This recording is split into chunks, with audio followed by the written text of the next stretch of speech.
بسم اللہ الرحمن الرحیم۔ محترم ناظرین، السلام علیکم۔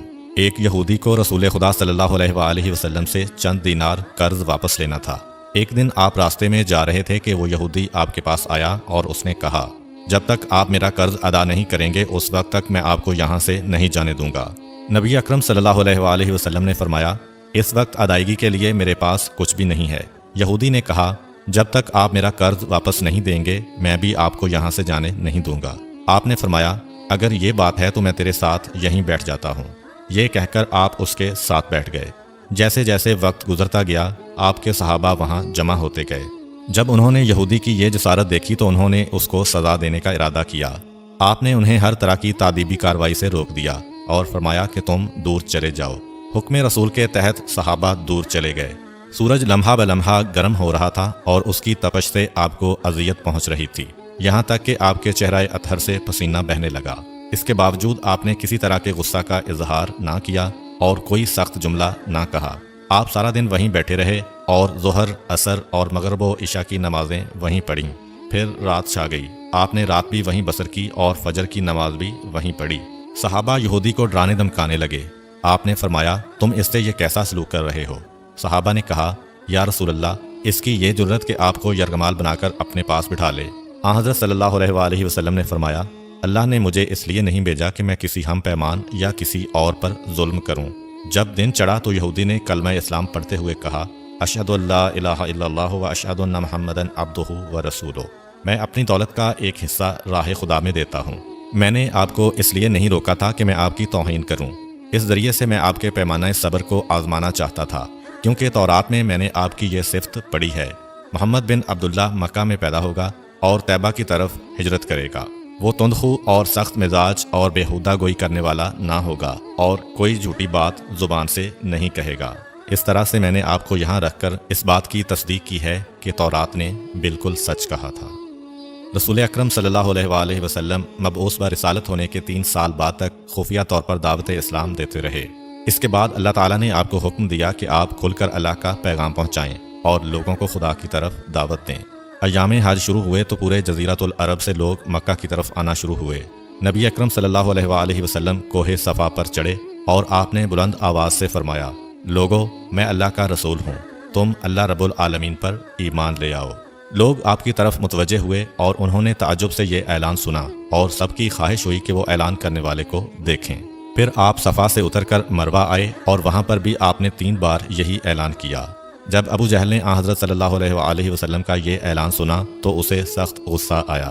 اس نے زمین سے ایک پتھر اٹھا کر آپ کی پیشانی پر مارا، جس سے آپ کی پیشانی زخمی ہو گئی، خون بہنے لگا اور آپ کا پورا چہرہ لہو لہان ہو گیا۔ اس کے بعد تمام مشرکین آپ کو پتھر مارنے لگے۔ نبی اکرم صلی اللہ علیہ وآلہ وسلم مجبور ہو کر کوہ ابو قبیس پر چڑھ گئے اور ایک چٹان کے پیچھے جا کر چھپ گئے۔ مشرکین نے بھی آپ کا تعاقب کیا لیکن آپ انہیں کہیں دکھائی نہ دیے۔ ناکام و نامراد ہو کر انہیں واپس آنا پڑا۔ اسی اثناء میں ایک شخص نے حضرت علی علیہ السلام کو اس واقعہ کی اطلاع دی اور کہا کہ میرا خیال یہ ہے کہ محمد مارے جا چکے ہیں، نعوذ باللہ۔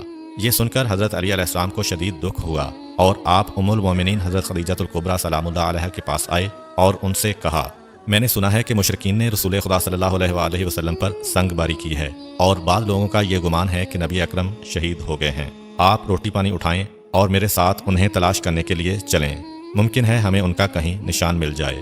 آپ وادی پر نظر رکھیں اور میں پہاڑ کے دامن میں آپ صلی اللہ علیہ وآلہ وسلم کو تلاش کرتا ہوں۔ آپ روتے ہوئے آگے بڑھے اور آپ کہہ رہے تھے، یا رسول اللہ، ہمیں جواب دیں، آپ کہاں ہیں؟ میری روح آپ پر قربان، آپ کس وادی میں بھوکے پیاسے ہیں؟ آپ نے مجھے اپنے ساتھ کیوں نہ لیا تھا؟ حضرت خدیجہ رو رو کر فریاد کر رہی تھیں، کوئی ہے جو نبی مصطفیٰ کی مجھے خبر دے؟ کیا کسی نے انہیں دیکھا ہے جو مجھے ان کے متعلق بتلائے؟ اس وقت جبریل امین علیہ السلام رسول خدا صلی اللہ علیہ وآلہ وسلم پر نازل ہوئے۔ ان کے پیچھے ملائکہ کی بہت سی صفیں تھیں۔ انہوں نے حضرت صلی اللہ علیہ وآلہ وسلم سے کہا، خداوند جبار نے ہمیں آپ کے فرمان کی تعمیل کے لیے بھیجا ہے، اگر آپ چاہیں تو ہم اس قوم کو تباہ کر دیں گے اور ان کا دنیا میں کہیں نام و نشان تک دکھائی نہ دے گا۔ رحمت للعالمین نے فرمایا، میں نبی رحمت بنا کر بھیجا گیا ہوں، میں عذاب و انتقام کا حامی نہیں ہوں۔ پروردگار میری قوم کو معاف کر دے، وہ مجھے جانتے نہیں ہیں۔ جبریل امین علیہ السلام نے حضرت صلی اللہ علیہ وآلہ وسلم سے کہا، خدیجہ سلام اللہ علیہا آپ کو تلاش کر رہی ہیں۔ خدیجہ کے رونے نے آسمان کے فرشتوں کو رلا دیا ہے۔ آپ انہیں جواب دیں خدا کی طرف سے اور ہماری طرف سے انہیں سلام پہنچائیں اور انہیں جنت کی بشارت دیں۔ نبی اکرم صلی اللہ علیہ وآلہ وسلم نے خدیجہ و علی کو صدا دی اور انہیں اپنے پاس بلایا۔